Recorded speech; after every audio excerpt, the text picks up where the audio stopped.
Would you rather have a prepared intro that's always the same, or sort of just, hey, what's up? I don't know. I mean, I've done it both ways. I think it is, there's something about, like, signaling the official start and close of an episode, even if you're still pretty sort of casual conversation about both of those things. I get you there. I actually meant like a pre-recorded. Right. Like, I do think there's, yeah, like, if it's a thing you just say, or if it's a pre-record, I'm fine with either of those. If, you know, I don't know, we could get some listener feedback if we... I love it. Listeners, tell us. Do you like a pre-recorded intro? Do you like us to say it? Do you like it like a opening phrase that we always say? Or do you like a sign-off that we always say? Or do you just want us to ramble into it in the way that we have been? Yeah.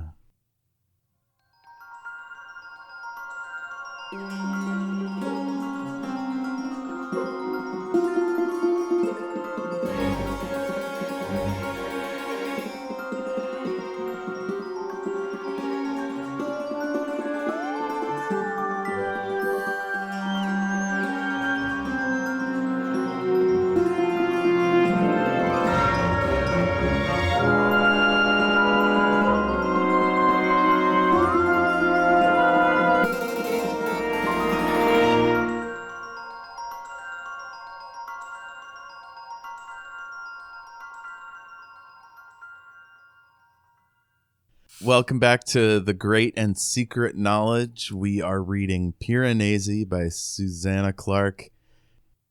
This time we read 16. I'm Jeff. And I'm Lindsay. And let's get to it.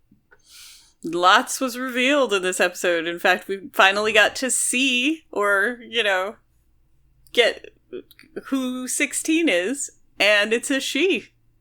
That's right.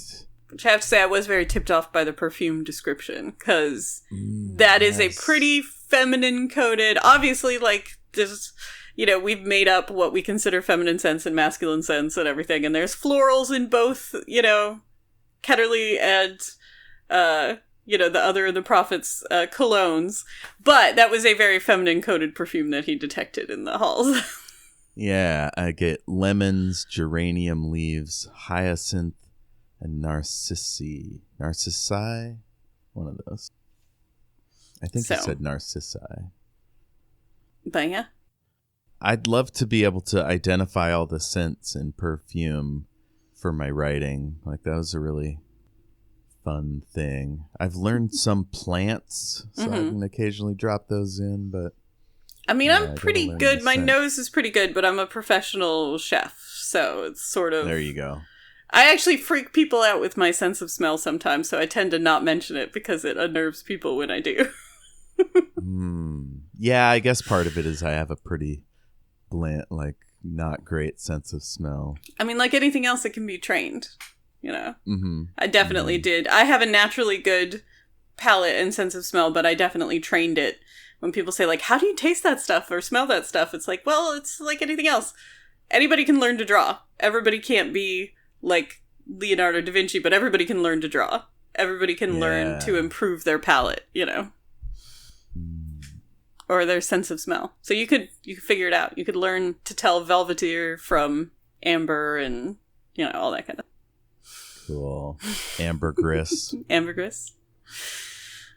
Weird. That probably stinks to high heaven. Oh no, ambergris is delicious. Like, it is so weird because it's a weird excretion from a whale, right? But there's a reason why it was one of the most valuable substances in the world, because ambergris smells freaking phenomenal.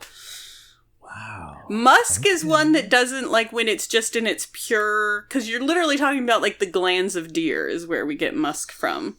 And it doesn't necessarily smell as great in its raw state. It smells good giving texture and like, depth to other things. But ambergris, by itself, just a little lump of that, smells incredible. Wow. Yeah. Okay. Whale news here. This is great. I wonder if we'll get a whale in this book. I mean, we have oceans. Yeah, I think he's mentioned dolphins.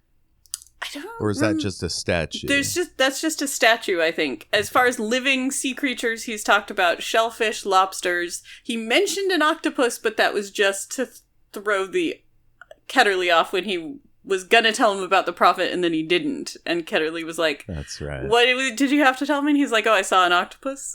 So we don't know if he's actually seen any octopi, or if this is just more interesting upgrade to the sea life, the fish and the lobsters that are normally present. I mean, the house seems to be big enough to contain a whale, but he has not mentioned it. Yeah, he hasn't mentioned getting to the ocean proper. Just where it, like, washes in, I mean, he talks about going fishing in the drowned halls. But not, like, endless sea that big enough for a whale. Yeah. But anyways, 16 is a woman, and she's wandering around. She's trying to find Piranesi. And Ketterley is trying to find her. Oh, that scoundrel. They're all just wandering around with torches, yelling at people, yelling at the darkness, and Piranesi observing all of their sort of flailing. I remember being pretty stunned that 16 was a woman. I mean, here. Oh, go ahead. Yeah, I was surprised too, because like the perfume was the first indication that it was a woman, and because I remembered too everybody using masculine pronouns, not just Piranesi. And when Piranesi confronts Ketterley, he says, "I just didn't correct you." But I think I remember him using masculine pronouns, and I think I remember the prophet using masculine pronouns. So I was definitely caught off guard with the perfume. I was like, that's a very feminine perfume. Yeah. Oh, yeah. All right. So right up top, Piranesi prepares to go collect the scraps of paper in the nests. He gets some hot water, a bowl, other junk, and starts dabbing at the nests so the poo will break down or something. Because he discovered when he was reading back information in his journals that like there were big chunks of pages, the ones specifically talking about, what's the prophet's real name? It's like... Oh, Laurence Arne-Sayles. Arne-Sayles, yeah. I was remembering Laurence, but I was forgetting Arne-Sayles. He was trying to look him up in his journal, and there was like 30 pages missing. Sorry, I'm mixing up. That happens later. He goes to the nest first, and later he tries to... Right. He rescues the paper first, and then he finds out where they came from. Yeah. So he is, using hot water to try and de-cement the birds' nests and save the scraps of paper. He says it's very tedious work, because too much hot water...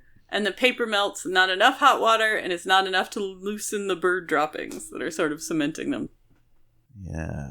So he goes around the whole room. He gets 79 scraps from 35 nests. That sounds like a lot of work. It's like a lot of work. I mean, this guy has a lot of time on his hands, and he clearly does not lack patience, because I don't know that I would have... I mean, maybe in the you don't have anything else to do sense, but I feel like I would have lost enthusiasm for this project like halfway through. Yeah, this dude is diligent. He's patient. So, a quote from his journal here. "I rely on him to bring me food and water, which only underlines my status as a prisoner, a slave. He leaves the food in the room with the minotaur statues." So it sounds like he was in a similar position to poor James Ritter, eating chips and things in the minotaur room. Yeah, just abandoned there by Ketterley to try and find the knowledge when Ketterley doesn't want to stay, or... I'm still not sure if Ketterley is expecting... I mean, he's definitely, with the way that he's been working with Piranesi as, like, scientists searching for this thing, he's clearly deploying him to try and get information, but I'm wondering if, like, poor James Somerton, if, like, he just is throwing people in there to see what happens to them, or if he's expecting them to, like, bring them back some useful information. I think Laurence Arne-Sayles was way back in... I think James Ritter was way back in Laurence Arne-Sayles' time. And maybe our boy Ketterley is sort of replaying that experience. Yeah. Sort of, I mean, hey, I'm learning from what he did. I mean, according to Laurence, he doesn't have any original ideas. So he's just repeating what his mentor did to try. Yeah. Exactly. But yeah, it seems like he's was very brought there by Ketterley and just abandoned there, and then Ketterley just leaves him food and whatnot in the beginning. God. Let's see. I like this bit where Piranesi feels bad for the writer. He still hasn't figured out it's him, and he wishes he could teach him how to fish. Show him all the beds of shellfish. Yeah, with only a little foresight, he need never go hungry. How the house provides for and protects its children.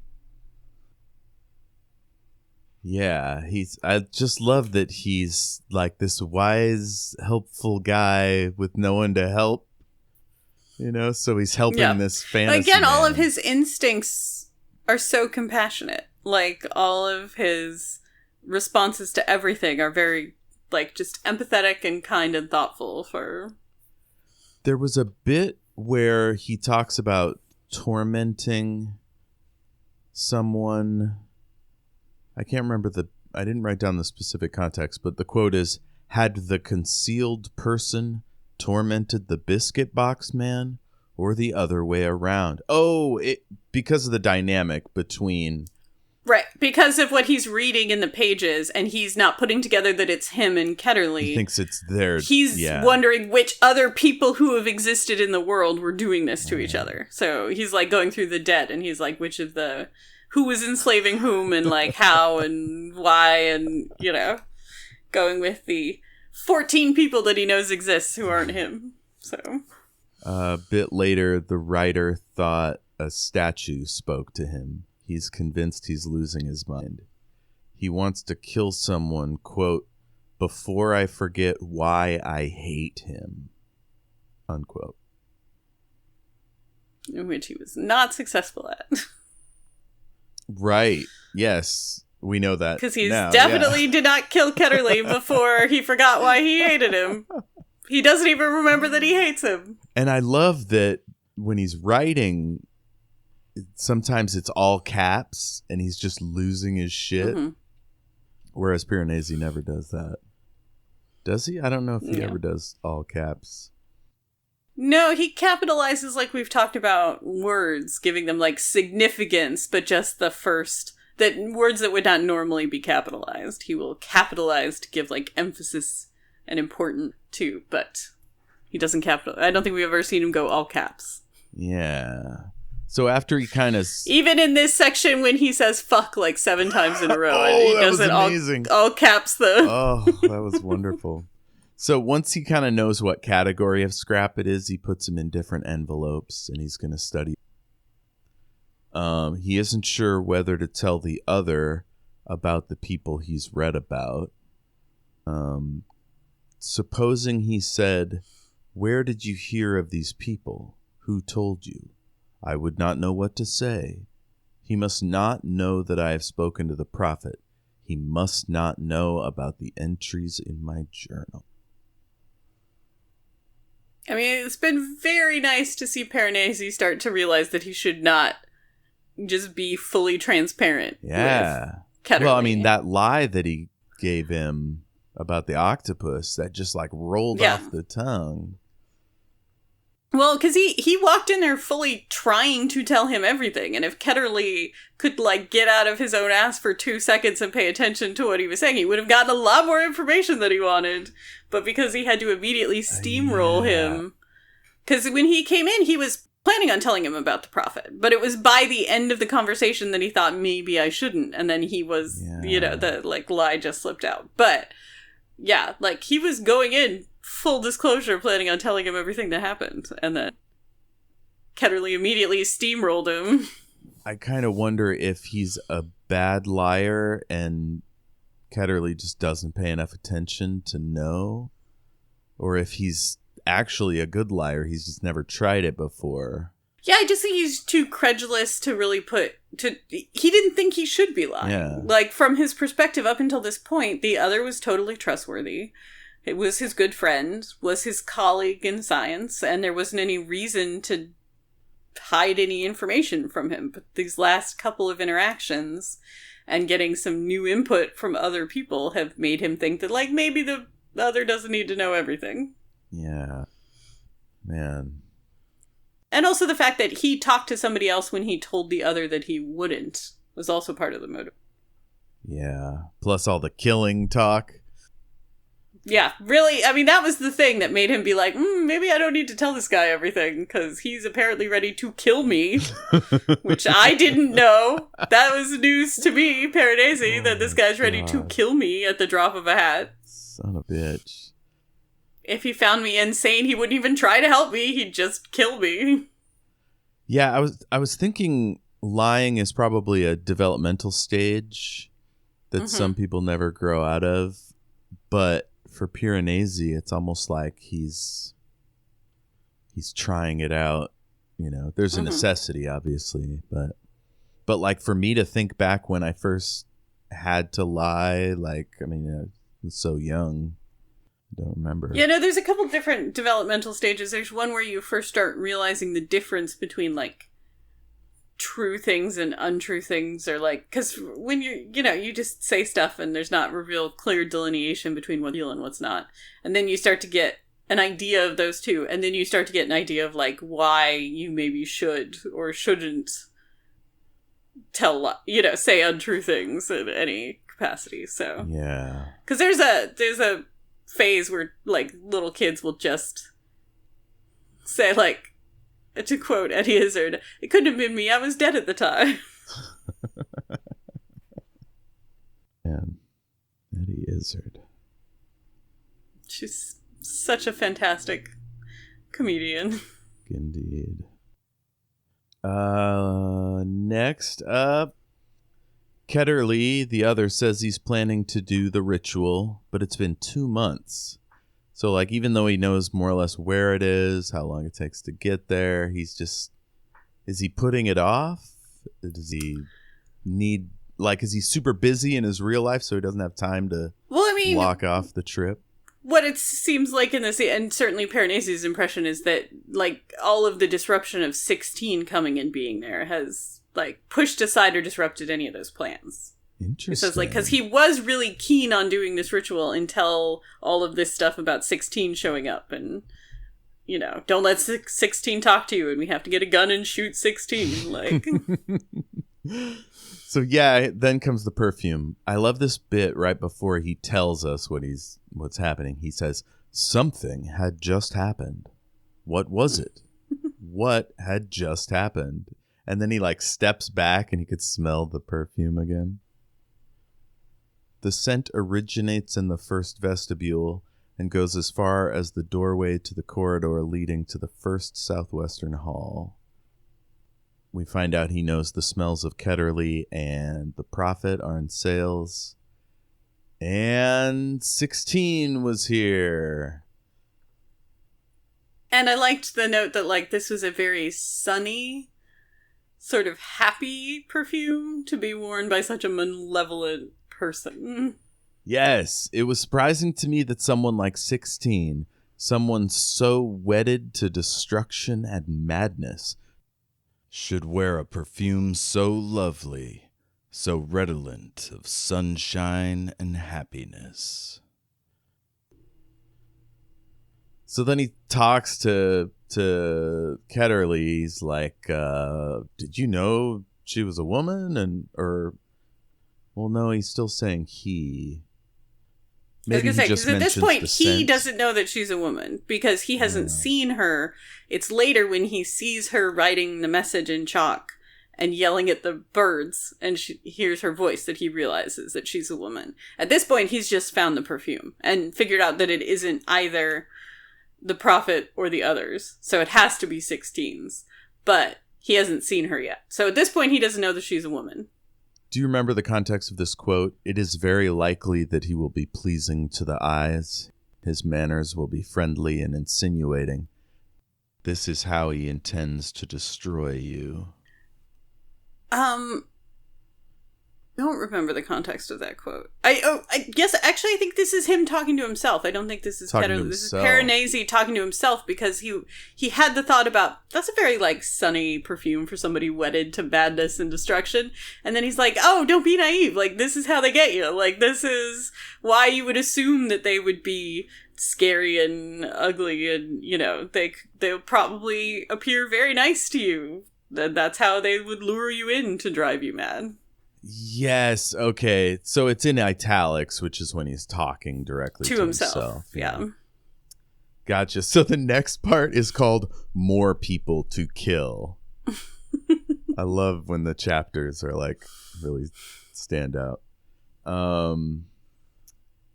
He tells Ketterley about the perfume. Ketterley's chill about it. He's relieved that they're coming to the halls because he thinks it's best to kill. I got my pronouns mixed up. He's relieved that he's coming to the halls. Yeah. It's almost like he's just laying in wait. Like, has he already got a gun at this point? Is he practicing? I mean, I think that happens a little... Oh, that happens later. on the next page. Yeah. Let's see, quote, I do not think I could kill someone, however wicked they are, I said. Even the wicked deserve life. Or if they do not, then let the house take it from them, not me. And this got me thinking, is there a name for this sort of philosophy? Like, it's not quite pacifism. I wasn't sure how to look it up. Like, I mean, it shows up in a lot of different of right. Like, it shows up in a lot of faiths if you have a strong faith that it's not really, if you believe in a deity or something like it, like in this case, the house being sort of deity, that it's not really your place to decide when people live or die or anything like that. So even if they deserve death, you're not in a position to determine that or, enact that, because only God or the house or whatever can make those kind of determinations of and die. Yeah, I guess I believe that. It's strange. Like, it's like the basis for a lot of fantasy is like, this is the hard line we're drawing. You can kill in the heat of battle, but like, don't premeditate. I mean, that's not even the line that he's saying, though, because he's saying, like, I don't know that I could kill somebody, period. This is in the context of, like, 16 being actively out to harm you. So that would qualify in the, like, self-defense or combat killing. That's not even this. This is just, like, I don't have the right to take anybody's life. Regardless of the situation. Regardless of who they are. Regardless of what's happening. Do you think Piranesi even knows how fighting works? Like, he hasn't had to fight with animals, right? No, but he seems to be aware of a lot of concepts that, obviously, because we know he comes from this world, and, like, at this point, he's aware of what, like, a Duke of Wales check looks like. He knows what a fight is. I mean, but lots of people who know what a fight is have never, like, had one. And it's a very different experience the first time your body's actually in that situation, like, has to figure out how to respond.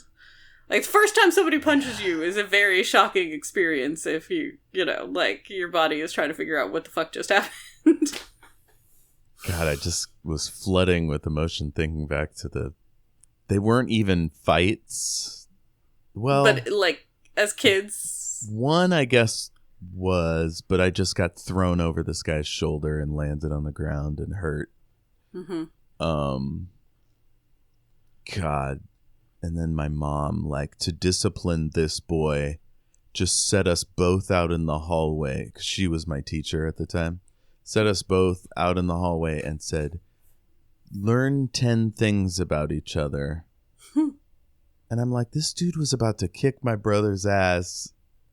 And when I challenged him, he threw me over it. Like, oh, God. Anyway, complete tangent. No, but that's what I'm saying. It's a very visceral the first time you engage in any kind of, like, physical, it's very, so yeah.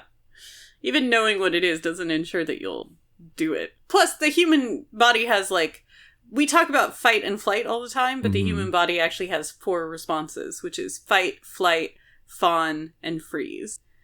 So I think I've done all of those. Is fawning like, please, no. Fawning is trying to befriend the person or like ingratiate yourself to. So fawning is trying to like, because it used to be called fight, flight, friend, and freeze, but they changed it to fawn because it's a response that animals also share. But it's where they'll like try and nuzzle you or something when they're scared that they're going to be hurt because they're trying to ingratiate themselves or do whatever the like submissive behavior for their species or anything like that. So that's why it's fawn and but yeah, it's where you try and like befriend them or say like you try and ingratiate yourself with them to diffuse the situation in whatever way. So that can look different depending on the... I mean, everybody's capable of doing all four of those.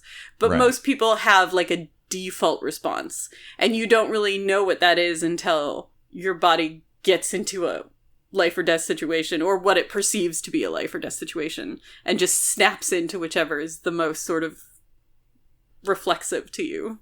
Yeah. I really enjoy that trope in like Doctor Who or Star Trek or in Lois McMaster Bujold's epic series, the Vorkosigan saga, when somebody gets imprisoned, like their duty is to escape, to befriend, or to sabotage. And and I just heard this great series on last podcast on the left about Patty Hearst. Mm-hmm. And for the longest time, we spread this nonsense about the Stockholm Syndrome, but really it's a strategy for survival. Pretend to be friendly. Well, it can have different levels of like, because your body is putting like all of your resources towards surviving, right? So you can actually believe it in the moment. Like you can, it is not, sometimes it is you actively pretending to befriend them to try and make them feel comfortable and safe and like you're not a threat and stuff. Sometimes your body really convinces you, like, in the moment that you are trying to. And there is... Stockholm Syndrome is like been really misread for a long time because colloquially it's kind of been used to like some people in stressful situations will like fall in love with their captors or whatever. The actual incident that it comes from, which is a bunch of people being held captive, they basically actually thought the people taking them hostage had a legitimate point, mostly. It was mostly in that the hours that they spent together being held hostage and they found out why the people taking them hostage were doing it and stuff, they kind of developed actual sympathy for their position, not like pretend to ingratiate sympathy for their position. Gotcha. So we've kind of used it as this like psychosis, this temporary psychosis where you fall in love with or believe in your captor as like a psychological coping mechanism, when actually the time that the incident that we get it from, they just actually were kind of persuaded when they found out why they were doing it. And they had treated them, I mean, they were holding them hostage, but they weren't like being abusive to them. Okay. Yeah. So Patty Hearst, they were extremely Patty abusive. Hearst, that is psychological coercion. Yeah. And that is a different thing. And that is also like a psychological defense mechanism where your brain will respond to abuse by, as a way to try and protect you. But. Wow. Okay. That was a fun tangent. Yeah. For a fight that hasn't happened yet. Let's see. Kay doesn't think he could kill, or Ketterley doesn't think he could kill someone up close. He thinks he'll have to practice. And I just have to say, the idea of picturing Ketterley practicing shooting, I don't know, in the backyard or at a firing range, both seem ridiculous. Like, yes. He's always so busy looking at his fancy books or Well, I like something. how he just presumed he'd be a good shot. Because his response later on when he gets the gun and he's like, unfortunately, it turns out I suck. But like, in this way that his assumption was just that he could pick up a gun and obviously hit what he was trying to shoot, And then now he's going to have to practice and he doesn't know how they do that. Because gun control is much stricter in England. Yes. We are both Americans. So like somebody practicing their aim in their backyard would not be at all unusual in a lot of places. That's a great point. Do they have firing ranges in Britain? I'm not super familiar with it, but I know that their gun control is much stricter. Even most of their law enforcement officers don't carry guns. You have to have like special training to be somebody who carries a firearm, and like they're much more controlled. So I don't even know how, like, if you were just firing a gun in your back garden in like Manchester, it would cause way more problems than it would here in the States. So like practicing would be a whole thing. You'd have to find a spot to practice if they don't have like gun ranges and stuff, which any British listeners, let us know how you would. I mean, he must have found a place. Maybe he went down in a sewer. I don't know. Well, he has a whole secret world he can go to, which is what I thought when he was like, "Oh, there you go. I have to figure out where I'm going to practice." And I'm like, you have a whole pocket universe that like has one other person in it. But you would think Piranesi would hear all those gunshots. I mean, not running. By the amount of space that has been, I mean, obviously there's not a lot going on that it would be echoing, but we're talking about like miles of halls. He takes trips that take days of walking. Totally. Like a gunshot sound isn't going to carry that far. Although Ketterley doesn't seem to venture very deep in, he tends to stay near the first vestibule. But Piranesi's like home base is not near the first vestibule, which we found out in a previous, like when he was talking about like, why do I name it the first vestibule? It's like 20 halls away from where I live. Oh, okay. That is a long way. I think he said a hall is 600 feet. So that's 12,000 feet. What is that? 2 miles? It was a walk. It was like, you could get there, but it wasn't like, So if Ketterley just pops into the first vestibule and Piranesi's not around and he fires some gunshots, like, I don't know that he'd know about it. Next, Ketterley says an old man might come by. He describes him. It's definitely the prophet. He says, it was always amazing to me that no one killed him while he was in prison. I don't get that. Like, is it just because famous people are more likely to be killed in prison? Like notorious I think criminals? It's because, I mean, we've found out that he was arrested for, poor James Somerset and stuff, but that he like incited fellow inmates to riot and was trying to do rituals and stuff with them in the prison. So that is the kind that his sentence got extended because of that. So that's the kind of thing that could definitely get you killed in prison. Wow, I forgot all about that. Holy shit. Piranesi realizes he's lying by omission by not mentioning talking to the prophet. He's glad that the prophet said he's not coming back. Because then he feels comfortable promising to not talk to him because he doesn't think he's going to be back. It's a little sophistry there. It starts raining really bad. He's anxious about 16 out there plotting to make him go mad. Next, he goes to a hall full of rooks. He feeds them. One pecks at his ear and he laughs. Do you remember that moment? Yeah. It was cute. I think its interaction with the animals is always cute. Yeah. Finally, the big moment, he sees a mark made on a door with yellow chalk. He used to mark doors before he knew how to get around, but he never had yellow chalk. Yeah. So he's real curious about who did that. He had white, he had pink and blue, but no yellow. Yeah. So he's pretty sure it's 16. They write on the floor.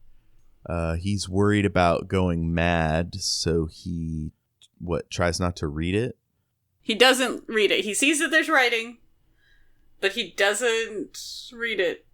Or he tries not to read it, and then he looks at it. Because, it's the later message he erases. This is the one where he does look at it, and he sees its directions back to the first vestibule. Okay.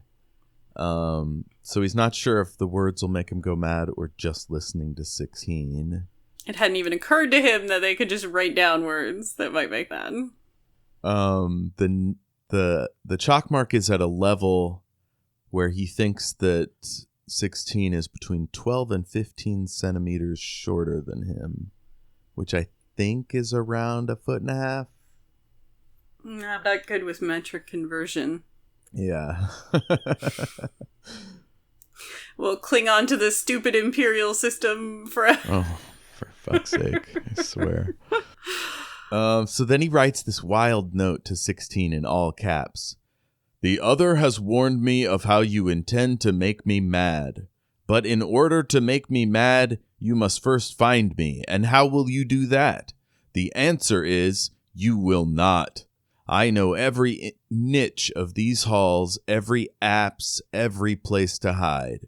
Return to your own halls, 16, and reflect on your wickedness. Love it. It's a very flowery writer. He nailed it. And then he wasn't sure how to sign it. I think he just said Piranesi. So like, because he thought about signing it. He's like, I can't sign it your friend, which is what I always sign to like the other or anything, because you're not your enemy seems too aggressive and also too narcissistic, which I thought was interesting, because not only too confrontational but too narcissistic, because he's like not even going to grant the status of enemy on himself. He's like, I don't know if I'm their enemy, like just because they're trying to make me insane. And then he thinks about the man who you definitely will not. Do you have this written down? Because I don't know the whole quote. Oh no, let me pull the it man up. who you will definitely not succeed in finding and driving insane or something like that. He's like, that's too long. The one who will never submit to being driven mad by you. But that was rather long and not a little pompous. In the end, I simply put Piranesi, this being what the other calls me, but I do not think that is my name. I like it when he repeats stuff from like farther back in the book. Well, and you can see the way that, like, the house or whatever it is that affects his brain works on him, because his brain does repeat these things, and the being able to know that names are a thing, that most people have them, to know that he doesn't know his own name, but to not really question it beyond that. Like, he knows what isn't his name. He knows that most people have a name. There's even this kind of implication that he does have a name, but he just doesn't know what it is. But he never thinks past that thought to, like, why not or whatever. He just totally accepts and moves on from, like, the, pretty sure I'm not Piranesi. Don't know what my name is. Foreshadowing? Pretty sure it's not that. We get into that a little bit later. Yes, we do. Let's see. It's not the... it's Others Day. Why did I call it Other Day?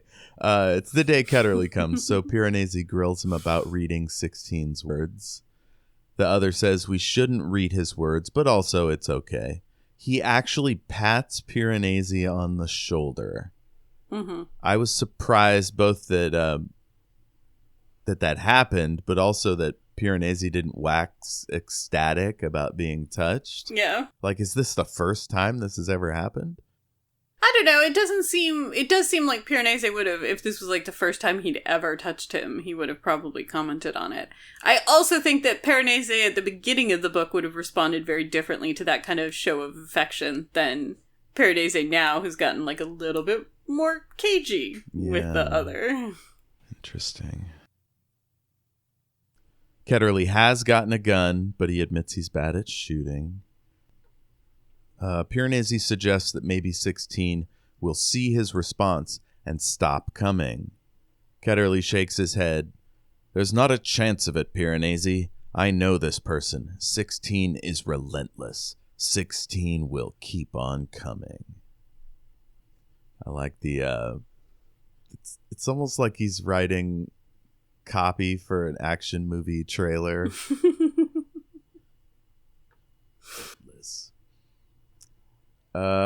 So then it gets really cold.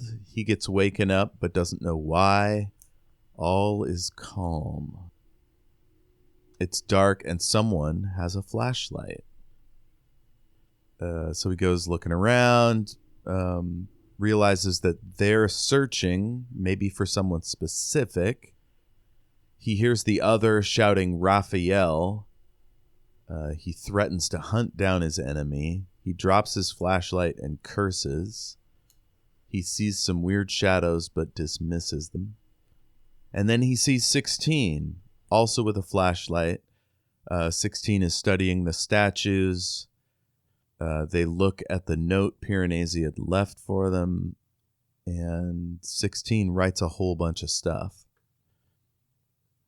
So, and now I have a gap of 6 pages there, so I'm not sure what happens. Well, so Piranesi is observing from the shadows as 16 is like wandering around writes a whole paragraph in response to his message, and then gets scared by the rooks and yells at them, and that's when, between seeing them and hearing her voice, he realizes that she's a woman. Gotcha. And then, she leaves, and he decides that he has to erase 16's message without reading it, lest it drive him mad. So he gets a t-shirt, and he ties half of it around his face so that he can't see, and then he takes the other half and he kind of scrubs blindly at the pavement. And then when he checks to see, he's like obscured most of it, but there's still bits he can make out, but not enough to make a lot of sense. Yeah. I've got a little quote here. All that he can read is, "My name is ... Later, Laurence Arne-Sayles," and then "Room with the statues of minotaurs." His only option was to destroy it. He gets the shirt. In fact, the garment was so ragged that it scarcely deserved the name. It's fun that he just keeps his jank clothes around just in case. I mean, he has very limited materials to work with. You would keep anything that, even if it was to use for stuff like this, because all you've mostly got is like seaweed guts. Yeah, so shells. That's it. More writing. Comprehensible. My name. Lice. Read the offie. Files on your dis is Valentine Ketter. Urgently groomed other potential victims, and I, a disciple of the occultist Laurence Arne-Sayles. Inky knows that I have penetrated the N here for almost 6 years. Did yo way out is locate. Ned me that you may be suffering from. So we know enough to sort of fill in the gaps. Yeah. I'm really confused by that first word, comprehensible ? Is that about her own writing or what he left for her? I think it could have been about his message. Like, I'm not sure. That one is hard to put together without the rest of the message, but... Okay, so he warns away 16. And I can't remember how he did. As long as you remain in our halls, then the other will try to kill you. He has a gun! I have erased your message without reading it. Your words have not touched me. You have not made me mad. Your plan has failed. Please return to the far distant halls whence you came. Piranesi. So Piranesi gives the other the business. He does not like being lied to. 16 is a woman. Could it be Sylvia D'Agostino, Agavad Scott, the Dishy Italian? Oh, those were my questions. I was trying to think of the Dishy Italian was referred to as male. Yeah, so it's not the Dishy Italian. So the only names of women that we have are those two. Sylvia and yeah. Okay. I think we see another one later. I mean, there's some women that when we reading his journals and when he was investigating to maybe write over some other women mentioned. But I feel like there was one that disappeared. Well, Sylvia disappeared. Oh, Sylvia disappeared. Okay. All right. So when Ketterley is caught, he comes clean. He says that he didn't want Piranesi to get all swept up. The reason I didn't say anything is that I know you, Piranesi. You're a romantic. I knew it was going to be hard enough as it was to convince you of the threat that 16 poses, but I thought it would be even harder once you knew she was a woman. Why? Just because he's never seen one? I think that this is Ketterley lying. I think that this is because Ketterley knows that he knows her. I think they were in a relationship before. I think this is Ketterley saying that, like, I didn't want you to know it was he's trying to not tip anything in his brain. And he knows that whatever she's trying to do is the opposite. She's trying to spark recollection in his brain, and I think he knows that they have some kind of relationship, and he's saying this so that if Piranesi feels drawn to her at all, if he sees her and he feels that he doesn't attribute that to, like, I actually know her, I have a pre-existing relationship with her, that he puts that down to, like, I'm a romantic and she's a woman and whatever. Even here we see he takes this and he kind of builds on it in his rationalization of, like, it's not because she's a woman, it's because, like, I am curious about human beings and I haven't had a chance to talk to a lot of them. But I think that this is Ketterley trying to get in front of any, like, actual triggering of memories or feelings that pre-exist between the two of them. Yeah, he says he thought Piranesi might fall in love with her, that she is fundamentally untrustworthy.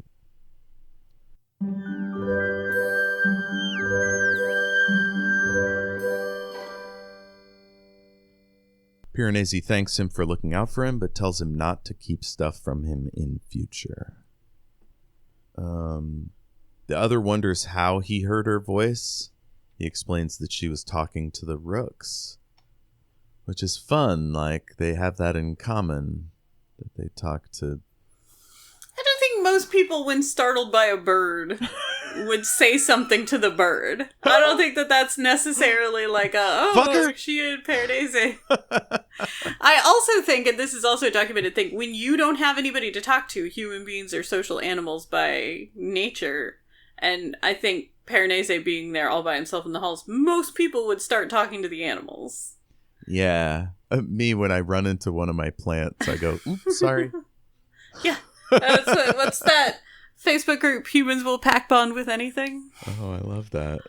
Yeah. So I think I think most people would curse at a bird that startled them, would yell at the bird like it had done it intentionally, even if it hadn't. And I also think most people by themselves in huge hallways would start talking to whatever else was alive. Or even what isn't. He talks to the statues, which is also a thing that, you know. Yeah, Piranesi decides to look up Arne-Sayles in the index, and I was like, now we're talking. Yeah, let's get into the heart of it. Quote, "It is not the fact 16 is a woman that fascinates me and excites me, or at least not entirely. It is the fact she is another human being. I want to learn everything I can about her. Or as much as I can learn without going mad." Yeah. It's interesting that Piranesi doesn't want to be kept in the dark, but he's still keeping secrets from Ketterley. Again, I think by the time that Ketterley was offhandedly like, I may have to kill you, it kind of... That would put the damper on most open exchanges. Yeah. Let's see. 16 mentioned Ketterley. That's that quote, certainly groomed other potential victims. Is 16 boasting of her victims, of the harm she has done and intends to do? Unclear. Been here for almost 6 years. Did you? Unclear what this refers to. So he doesn't realize that he's the person that's been there for 6 years. Right. And that 16 is trying to save him. Or at least talk to him. Yeah. So he looks up Arne-Sayles. There's a discussion with himself about the feasibility of writing a book about Arne-Sayles. Angarad Scott is helpful with that book stuff. Is she anti-Arne-Sayles or pro-Piranesi? She sounds really cool. Do you remember anything about Scott? She's the one who wrote a previous biography on Arne-Sayles.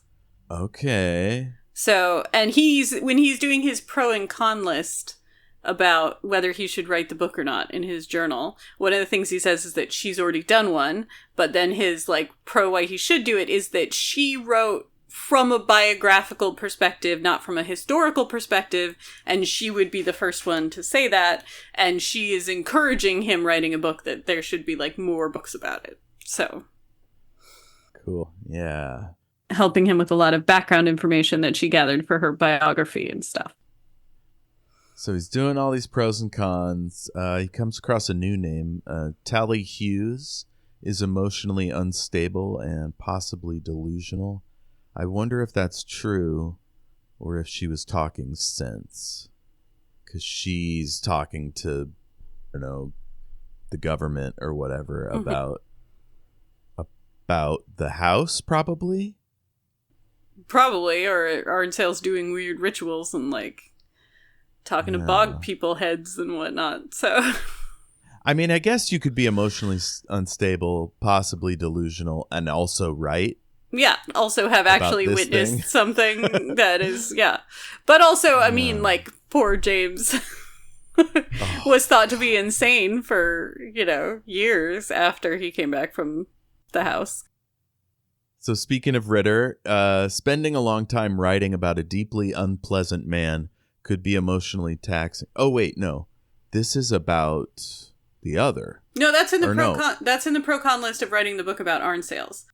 So next we read Arne-Sayles' ideas about how we used to see the world as interacting with the people. Quote, when they observed the world observed them back. Mm-hmm. I had a question. Is this related at all to the observer effect in physics, where a particular experiment changes based on what parameters they're observing it with? It's not even that. It's the fact that you cannot, because we are an interconnected ecosystem, essentially one big organism, the whole planet, everything like that. You cannot study anything without the observation of the thing affecting it. So it is impossible for human beings to ever know what the natural state of something is, in the absence of human beings or anything, because the very observation of the thing affects the thing, right? So, any equipment you would use to look at it, if you're trying to look at particle physics or whatever, anything that we use to detect it inherently affects it. You cannot observe without affecting. So there's no way to remove yourself from the equation, even if pure science would prefer an unbiased sort of. Yeah, that's wild.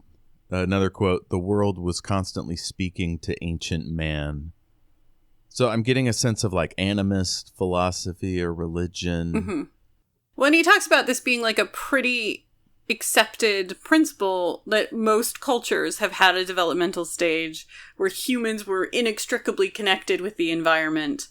Most religions have an animism, nature worship, spirit worship phase where you are in direct sort of interaction with the environment and it interacts with you is a belief system that almost every culture has had at some point. Sacred spirits of springs or naiads and dryads or any of that kind of stuff is all a reflection of this kind of idea, but that he extended it to the fact that he thought that it was really true. Right. That at this point in history, humans did interact with the world in this way that if you were going to ride a boat on a river, the river was as involved in that exchange as you were. That the river had to basically agree to carry you, and you were in communication with the river and stuff like that. So he extended this philosophy that almost every culture has had at some point as a developmental stage of religion and philosophy into actual fact. Yeah. Nature was willing to bend to men's desires, to lend them its attributes. Seas could be parted, men could turn into birds and fly away, or into foxes and hide in dark woods. Castles could be made out of clouds. So he thinks magic was real, and then it wasn't. It didn't die, it went somewhere else.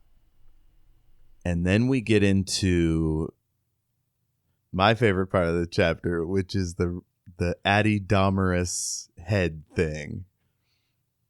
We find out there's some bodies, the Marepool bodies at Manchester Museum. One is the head of a king and seer named Adidomerus. Oh wait, actually, they unnamed. Right, that's a fictional thing. So these bodies are real. Bog people are real. but that, like, when he does a ritual and talks to it, the information he finds out about, that is fictional. Like, that is for the book only. But these bog people really exist. They sacrificed people into bogs, and the bogs are an oxygen, the peat cuts stuff off from oxygen, so no bacterial processes can happen. So these bodies are, like, remarkably preserved for being thousands of years old, and we could, like, do autopsies on them and see what was in their stomach, kind of stuff that you normally can't do on 1,000-year-old bodies, because they were in this oxygen sealed off environment in the bogs. Yeah, I remember reading a great National Geographic about the peat moss. Yeah. So I mean, we've done butter out of the peat bogs that's thousands of years old that was still edible, because holy shit, it completely cuts it off from any bacterial process that, like, we could pull out and eat 2,000-year-old butter if we wanted to. That's exciting. Sounds like something rich people would line up for. Pay $300 for a smear of peat butter. Peat bog butter. So Arne-Sayles goes to the museum and he's like, hey, I got this ritual plan. We're hunting the great and secret knowledge. Can I borrow the head? Can I use your bog bodies? Yeah. Absolutely not. And, like, any curator worth their salt, they were like, no, you can't do rituals with our artifacts of human remains. Oh my God. I mean, I know scientists are a little liberal with how they treat human remains, but that's a little too far. Some of them can be. Historically, but let's not. Some scientists are, but yeah. We have certainly been... Oh, right. Not all of them. We have... not all scientists, I guess, but, like, historically, especially, like, colonial powers have been pretty cavalier with, like, none of their culture human remains and stuff like that. But, like, yeah. Hopefully these days, if somebody came up and wanted to do a ritual with human remains, we would be like, no? Is it colonialist for Arne-Sayles if he's from Britain and they're Britain bodies? I mean, it depends on, like, if they're Irish, then that would still be colonial, because the English colonized and pretty barbarically colonized the Irish for quite a long time. And the Scottish. Sure so, just saying British doesn't cover the power imbalance. Yeah, so if it's basically English and anybody else, then it's still fair to say. So he organizes these student protests. They have signs. They shout, "Free the head." And then they're like, never mind. And during Christmas break, someone breaks into the museum and does a ritual with the head. Smokes some pot, burns some candles. Yep. Handles the head. When they find it again, there's candle wax and mistletoe scraps on it. Gross. So they're definitely doing druidic rituals. Yeah, mistletoe's a druid thing. Yeah. So Arne-Sayles has an alibi provided by a rich couple called the Brookers. And I'm wondering, is this our first indication of a cult patron? It's a pretty common thing in cults where, like, somebody lets them live on their land, or they give them their life savings. The first rich people that they, that funds the organization. I mean, it definitely seems like something of that nature. Yeah. So now we get the correct spelling of Adidomarus. It's all one word. It's a Romano-British seer. I think I looked it up. Oh, I looked up what Romano-British is, and it was just Britons during the occupation. Yeah. So, somebody named Tony Myers told the cops about the break-in later, that was one of the cultists, putting Arne-Sayles, Ketterley, and Robin Bannerman there. But nothing was done about it, I think. Partially because he did it years later. So at the time, he was alibied by this rich, Arne-Sayles was alibied by this rich couple that he was at their estate when this happened. And then years later, this guy came forward and said, I was part of the group of people that broke into the museum. We did it with this guy because he wanted to do a ritual, and placed him and Ketterley in the third one with Bannerman there. But because it was years after the fact and he had no other corroborating evidence and they'd already kind of cleared of it at the time, nothing ever happened.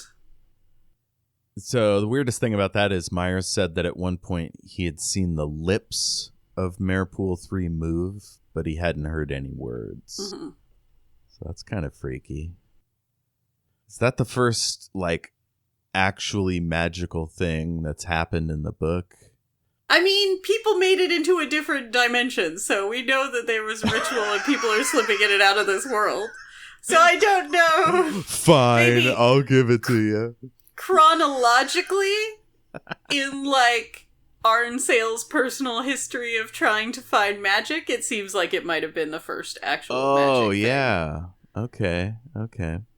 So after that, Arne-Sayles leaves behind the quest for the lost beliefs and powers and instead decides to find where they have gone. And then he lays out his theory of other worlds. Picture it, said Arne-Sayles, like rainwater lying on a field.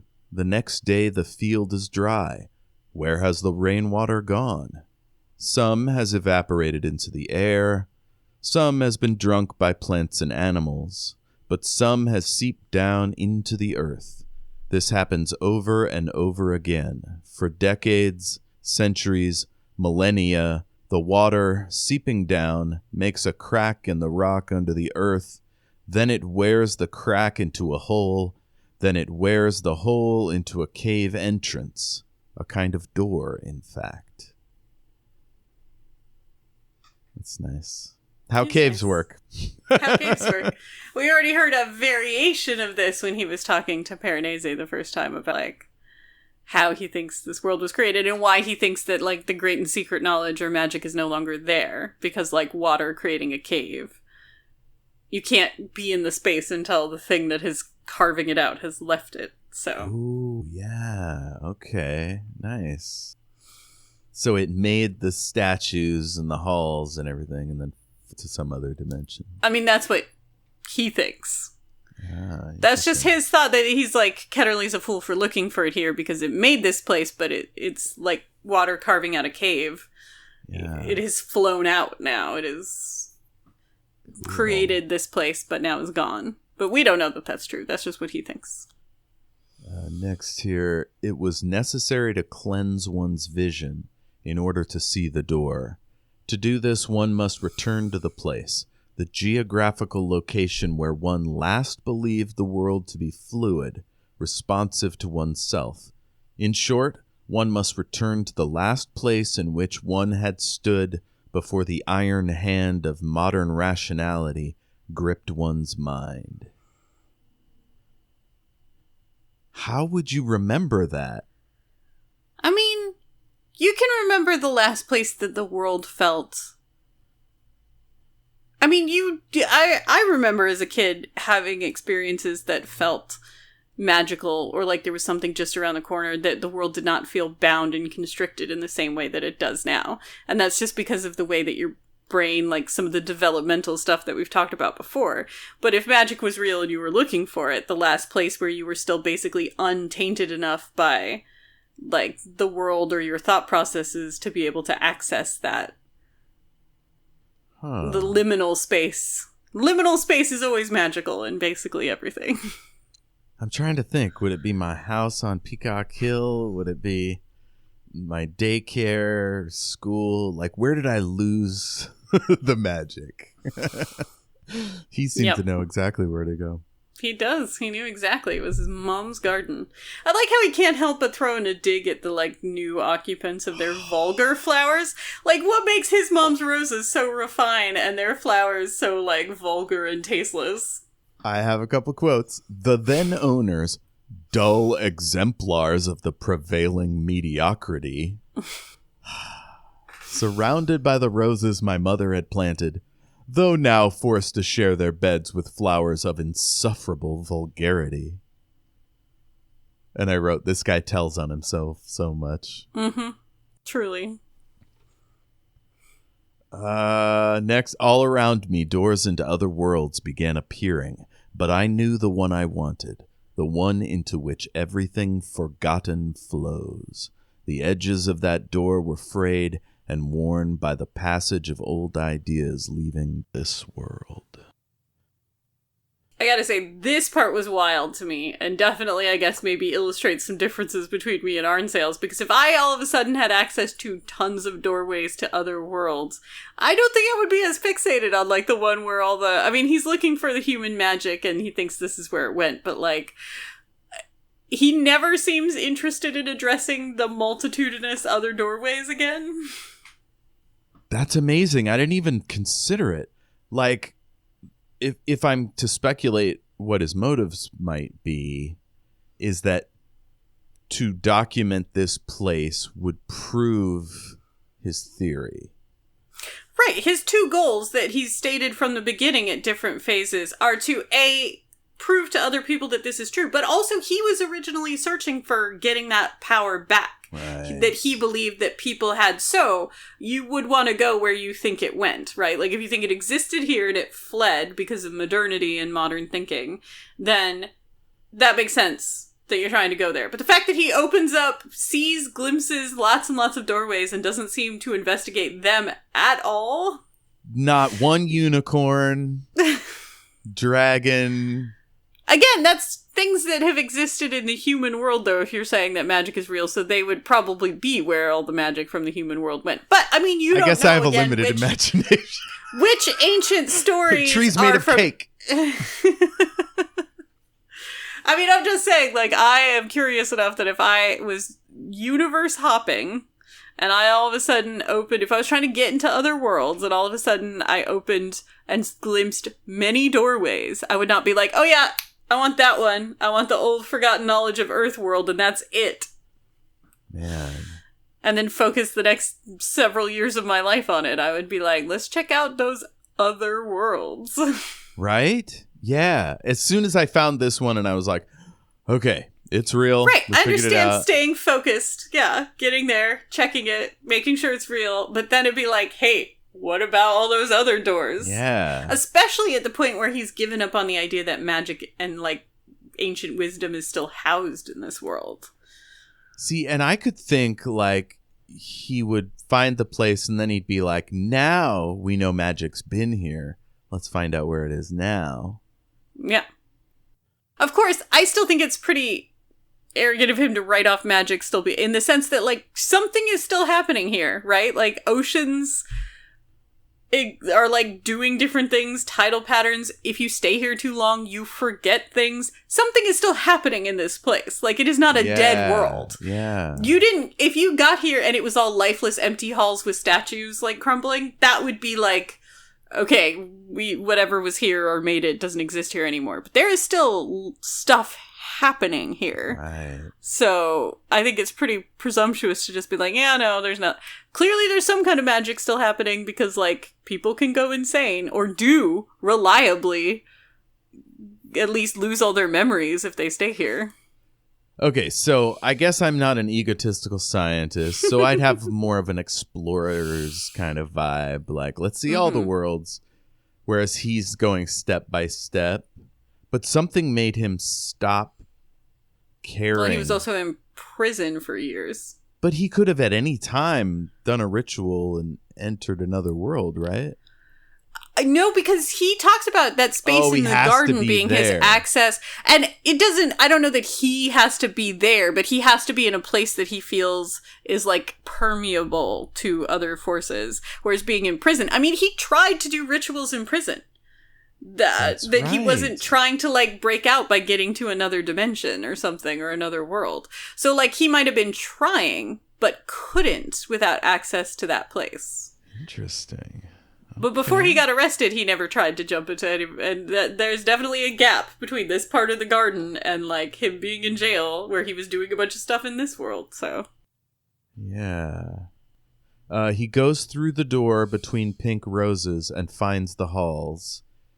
Quote, 8 massive statues, each one different, each depicting a minotaur. I thought it was odd, like, that they're all different. As if they're, like, actual guys who also happen to be minotaurs. or from different stories of minotaurs. Oh, interesting. We got like a Perseus minotaur and a Dragonlance minotaur. Because this is the depository of like all the old ideas and thoughts of our world, humans, has created all the statues and stuff like that. So it's different minotaurs from different stories or legends or mythology anywhere about there's minotaurs. Anytime anybody's cattle, thought right? of a minotaur, yeah. Because definitely humans changing into animals, or animals that are parts of different animals or part human and animal, also exist in basically every culture's folklore. So, yeah, interesting. I wonder if all the stuff here, because he got there from England, if it's all English specific, because we don't see Osiris. Minotaurs are particularly English. They're true. Greek and Roman, but they're not particularly English. Huh. Well, I'm going to think about that for next time. Let's see. He says, I remain calm. That's the title of the next section. And I love that the title answers our very first question. What did reading this do to Piranesi? He's like, I remain calm. So I read all this weird shit, but I'm keeping it together, unlike last time when I had to walk away from the book for 2 weeks. Mm-hmm. Let's see. I feel certain that the other learned of Adidamarus from Laurence Arne-Sayles. All his ideas are mine, the prophet said. One sentence puzzles me. The world was constantly speaking to ancient man. I do not understand why this sentence is in the past tense. The world still speaks to me every day. Yeah, that's what I'm saying about them dismissing the fact that there's magic here, when clearly there is, and if you are paying attention to it, or if you are not so caught up in your own ego, it is possibly still communicating with you. I've got an insight developing. In the Holy Bible, and presumably a bunch of other texts, Eden is a place where people haven't yet learned the knowledge of good and evil. Do you think there was a forgetting that happens there to keep them there, to keep them simple? I don't know if that's part of any mythology, but I mean, it could definitely idea. The whole thing about getting is partaking of knowledge is what ruins paradise. So, yeah. I mean, the interpretation of it, for sure, that for them, it's that they're just like new babies and they don't have anything else to learn from. But it is partaking of knowledge and understanding that gets you kicked out of paradise. Yeah. It's interesting in his interactions with the other and the prophet. It's almost like the fruit of the tree of knowledge of good and evil. Like they start talking about killing each other, and he's like, ooh, what's this? I need to integrate this violent thing into my personality. I mean, it's not just knowledge of good and evil, it's knowledge of lots of stuff. Oh, because things like they're aware of their nakedness and stuff, and they didn't know they were naked before because they didn't know naked was a thing. That's not like inherently good or evil. It's just their understanding has shifted. Yeah, and as far as we know, he wears clothes. He never says my dong's flopping around. No, Piranesi talks about the outfit that he's wearing. Yeah. We've had it described multiple times, so. Yeah. Piranesi's definitely wearing his weird outfit of fish leather, so.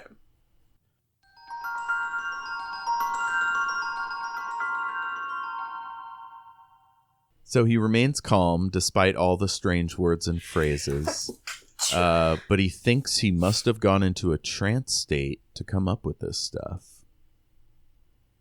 And from there is the really big action set piece that's being teased. There will be a great flood. I love that title because it's foreshadowing, off into the future. Stephen King does this a lot. He just kind of wets your whistle, like with a phrase or a sentence, so you're in this like heightened state of awareness. He said somebody's gonna die. It's coming. Here it comes. Well, it's like Alfred Hitchcock when talking about the nature of suspense. He was like, if you have a group of people at a dinner party and there's a bomb under the table, if the audience doesn't know about it and it goes off, it'll be startling. But it's only suspense if the audience knows the bomb is there and is waiting for it to go off. Yeah. So, like, you can't be suspenseful about something that you don't know is happening. So. Like it. So Piranesi realizes he hasn't checked his tide book in 2 weeks, and now a huge flood is coming. He loses it and shouts the F word over and over. And I laughed. Like, awkwardly. Well, this guy hasn't cursed once, I don't think, so far in this book. He didn't even know if he was aware of curse words. And then he realizes that there's going to be a huge, tidal event, and he just says fuck like 7 times in a row. That's really amazing. That's one beautiful thing about cursing, is if you don't do it for a while, it really shocks you when it comes back. There have been studies about this, because cursing is actually not stored in the part of our brain that stores language. It's stored in the part of our brain that stores exclamations and stuff. And it does have the power to relieve anxiety, to ease pain, to do a bunch of stuff, but only if you don't use it so much that your brain transfers it into the regular language part of your brain. If you curse so much that your brain views it as a word and not an exclamation, then it doesn't have any of those abilities. Wow. So what do longshoremen do when they get startled? I mean, I don't know.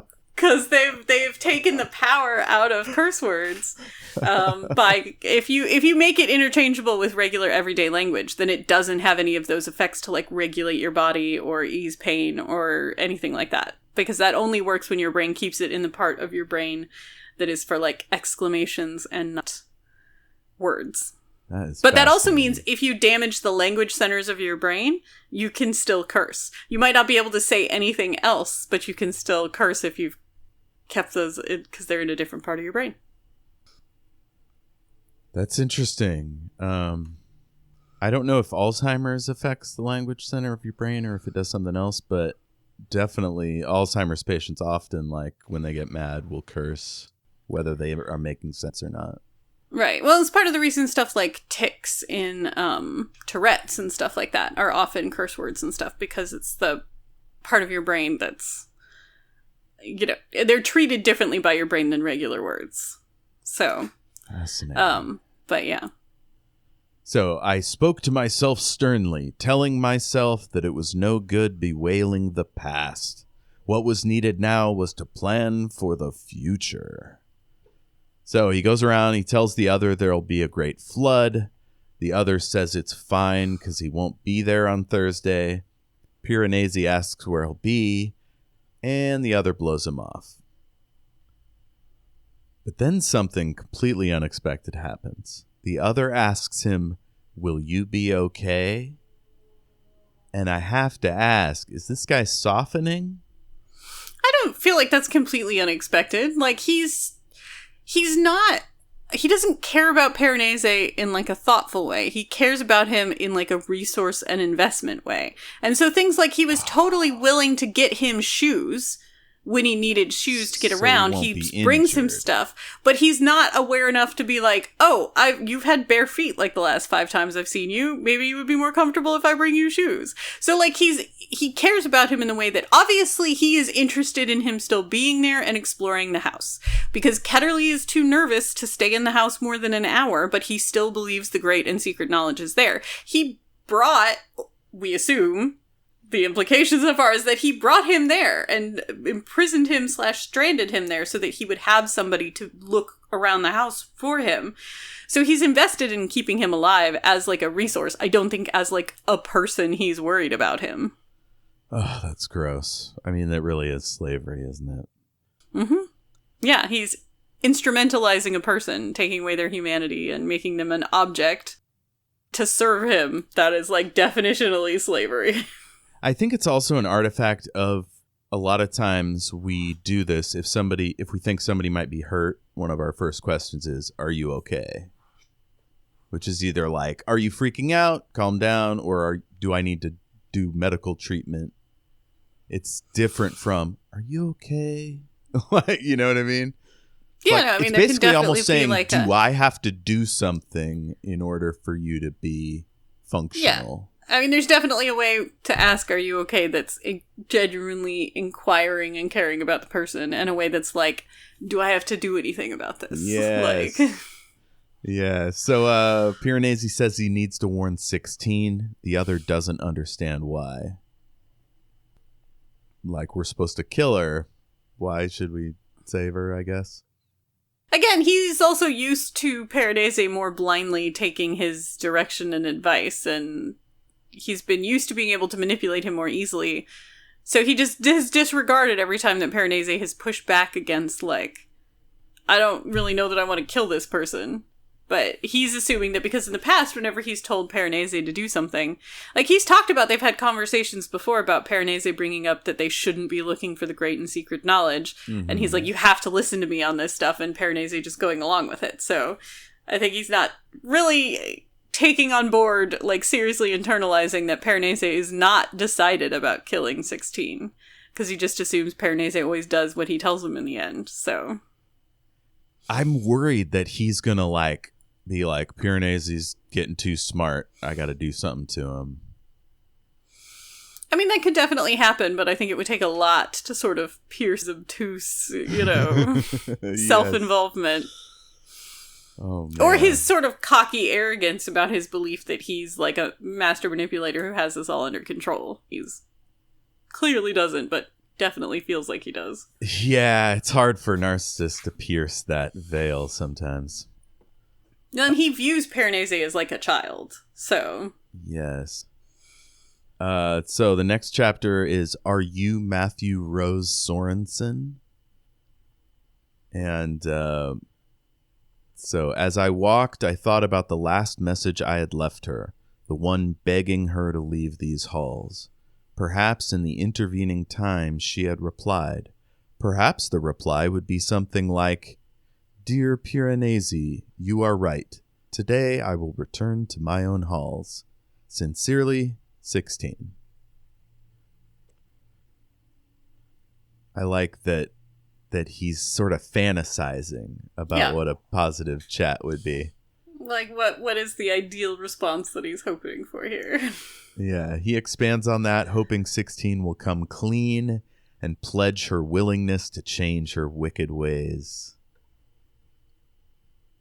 It's funny, reading this again, I'm like, well, I kind of know what's coming next, but like the first time, like, will she change her wicked ways? Like, we don't know. What's going on? He goes to a hall with a slope made of pretty white translucent rocks. He finds some of them had been scooped up. He wondered if the rooks did it. And then he realizes 16 laid them out to write a message. He read it before he could think to look away. And this is, good on 16, realizing, like, he could look away from and erase a chalk message, but if you make a big words out of stones, then to even, like, look at them, your brain is going to absorb some of what they say. Yeah. Plus the message is pretty blunt. Mm-hmm. She stopped writing paragraphs and was just like... Yeah. So then he has a vision of life in the city. Dark forms filled the streets. I thought at first that they were statues, but they moved and I saw they were people. Thousands upon thousands of people. More people than I had ever conceived of before. Too many people. The mind could not contain the thought of so many, and everything smelt of rain and metal and staleness. This vision had a name, and its name was... ... That might be just in my notes, or was it in the text? The name was... But just as the word trembled on the brink of conscious thought, it vanished, and so too did the image. Interesting. Oh, when he says this vision, its name, like the city or the area. Probably. Yeah, like he was thinking like Manchester or Battersea Park or Gotcha. wherever it was that he was getting a flash of when he was reminded of his own name. So now he's wondering if 16 had found a way to fulfill her dark purpose and make me mad with leaving that message. He starts to accept that he is Matthew Rose Sorensen, but then that old familiar feeling hits him with the words, "I am the beloved child of the house." So then he runs to the other and asks why he calls him Piranesi. And he laughs. He says it's a name he associates with labyrinths. I guess because this is a labyrinth and Ketterley has a weird sense of humor. So he resolves to look up Matthew Rose Sorensen in the journal. We learn that he's British, Scottish, and Ghanaian. Is that how you pronounce that? Yeah. Ghanaian. So then he reads his own words about Arne-Sayles. I found it interesting that Matthew Rose Sorensen believed that Laurence Arne-Sayles had denied science and reason. In this, he was not correct. The prophet was a scientist and a lover of reason. I spoke out loud to the empty air. I do not agree with you, I said. I love that. It's very like in a video game or a show or whatever, when somebody has amnesia and then they're like confronted with some thing they don't want to believe. They're like, I refuse. I rebuke you. That's not me. Let's see. The next one. There's a funny thing in the index. Timey-wimey. Stephen Moffat Blink. Yes. Which is a Doctor Who episode. Yes, he's referencing wibbly wobbly, timey wimey when the Doctor is trying to tell Sally Sparrow how time travel works, and also there's statues in that one. There are statues. I kind of don't want to spoil it for people because it's one of the best episodes of TV out there. It's a fantastic episode. Yes. Yeah, season 3, right? Yeah, with Martha, season 3, new. And then there's one that says time travel architecture. 98. Yeah, time traveling architecture. I mean, this is also basically we're getting a look at. We've already gotten hints that what he did in life was study outsider art, outsider academics, like, and so this is a bunch of the papers that he's written previously about like Arne-Sayles and outsider thinking and art. He's done stuff about like fan fiction, and I definitely feel like I could chill with this guy. He's a nerd. Hell yeah. So after he reads these, he just gets mad. I had learned nothing. I felt a strong urge to shake my journal, as if I could somehow shake more information out of it. He decides to look up the other and see if he ever mentions Matthew Rose Sorensen. So he checks out the entries for the other. Then he looks up Ketterley. And we find out he's the son of a soldier and a cultist. He turned on Arne-Sayles in 1992, called for him to be fired. But the school didn't fire him until the Ritter incident, which was in 97? 97, yeah, when he was arrested for false imprisonment. And on the further down on that page, is it worth getting in touch with Ketterley to see if he will talk to me? Lives somewhere near Battersea Park. Now he knows how to spell Battersea. I like how one of his things when he finds these words that he says he likes knowing how they're properly spelled. Yes. He's very specific. He's detail oriented. So he discovers the missing pages. The fact that his journal is missing these pages on Ketterley. So all the pages that he ripped out related to Ketterley in some way, and a lot of them were in the nest. I mean, we're assuming at this point. Right. That's, we don't have any concrete proof, but there's all these scraps of paper that seem to be from his, and there's like 30 pages about Ketterley ripped out before he changed it to his house-based, like, date system. Right, 21, 22, 23. This is when he was still using, like, actual Our World dates, and... Oh, yeah. He was still saying 2000 and, April 8th, 2002 or whatever. Yeah.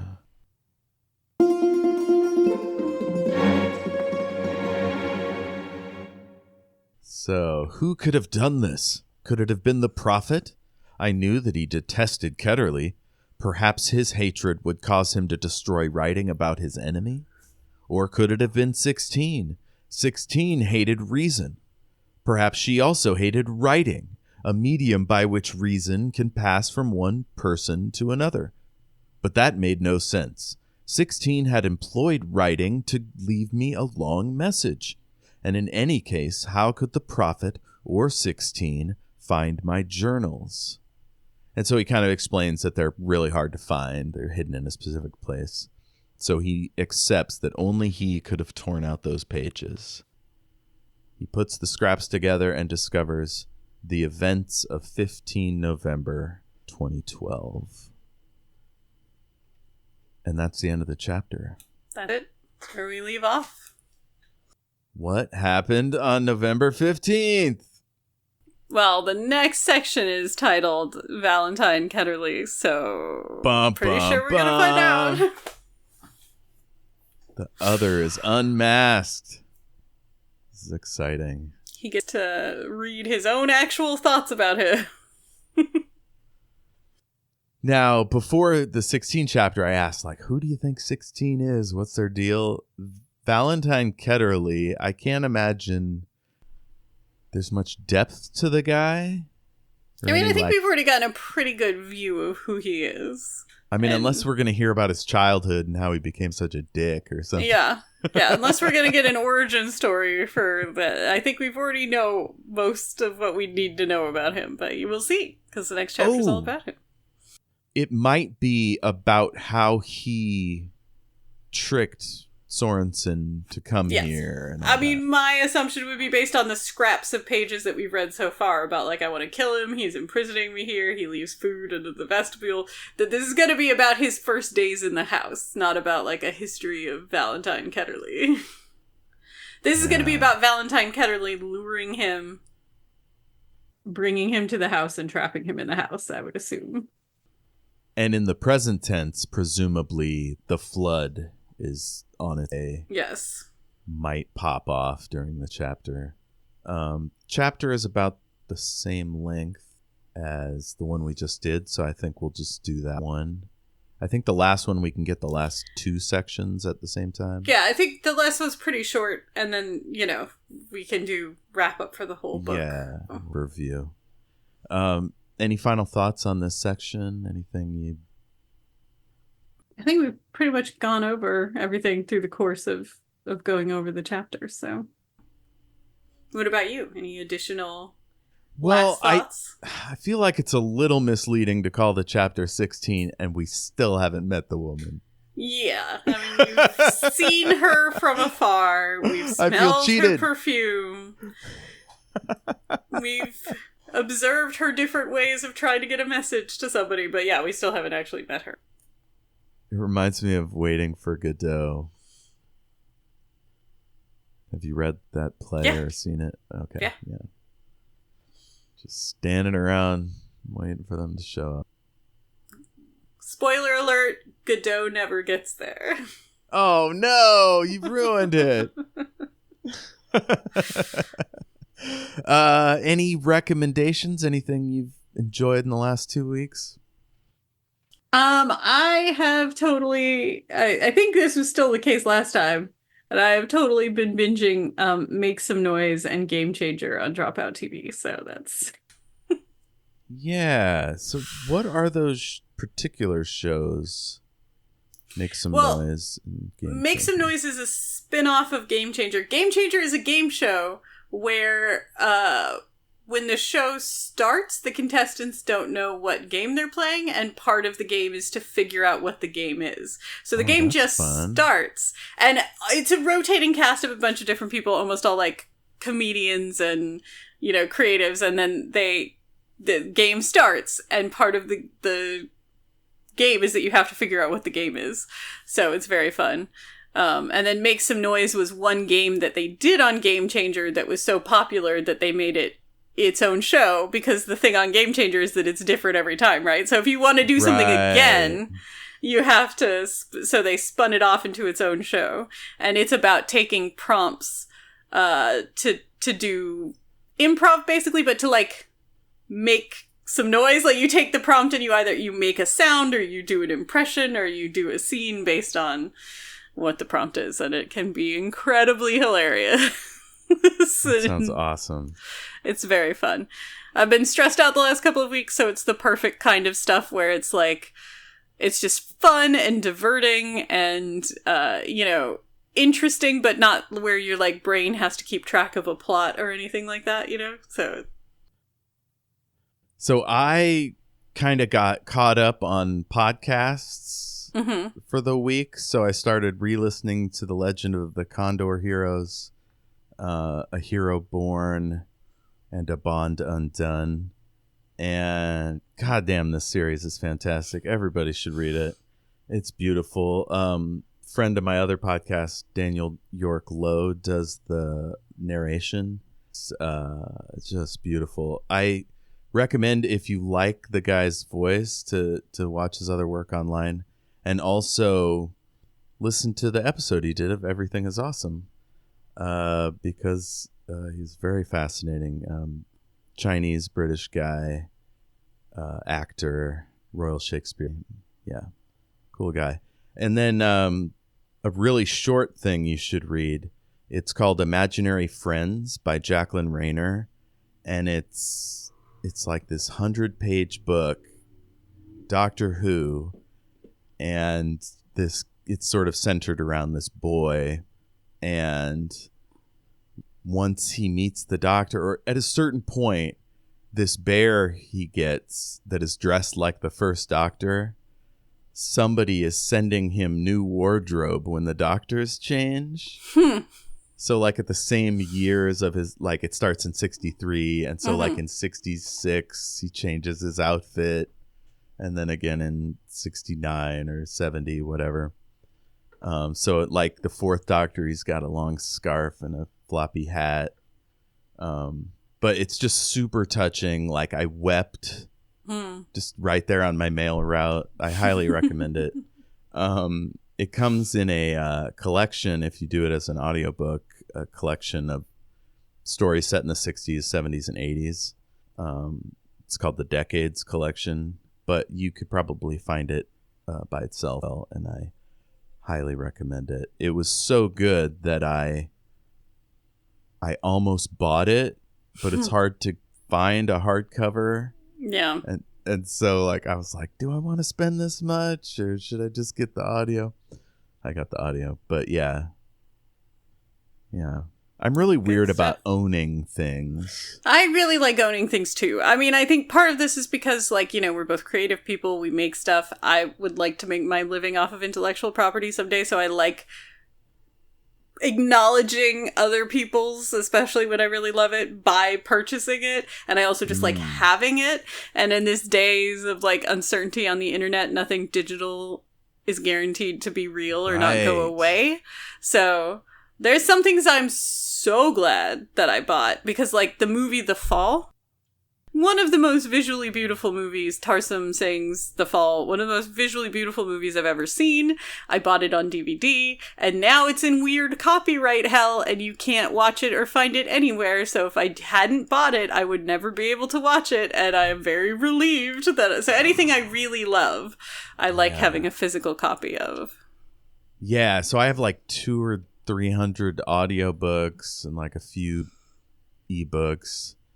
And yeah, I'm just going to start. Like, I bought The Legend of the Condor Heroes. I bought 3 hardcovers because for some bizarre reason, the third book costs 5 times as much, like used or Maybe not even used. Anyway, I don't know if there was a short printing run or if... Well, there's also a period when they take it others. from hardback to softback, where like it becomes really expensive because they stop making the one, and there's a period between the two where you can't buy the new one yet, but they've stopped printing the old one because there's a thing too about like from going from hardback to softback where like certain copies get really expensive or... Man. Well, anyway, I was raised that you only have... Well, no, that's not true. My dad taught me that you be economical with your space and don't have too much stuff. My mom went the other direction. And I don't want to live that way with storage units and stuff piled up high. So, yeah, I try to only keep things I really love or use all the time. Well, enough about my personality. Let's move on. Next time, Valentine Ketterley. We will find out what makes that motherfucker tick. And until then, it's been a lovely chat with you, Lindsay. Finding out more of the great and secret knowledge. That's right. Insert music here. Yeah? Music that we don't have yet?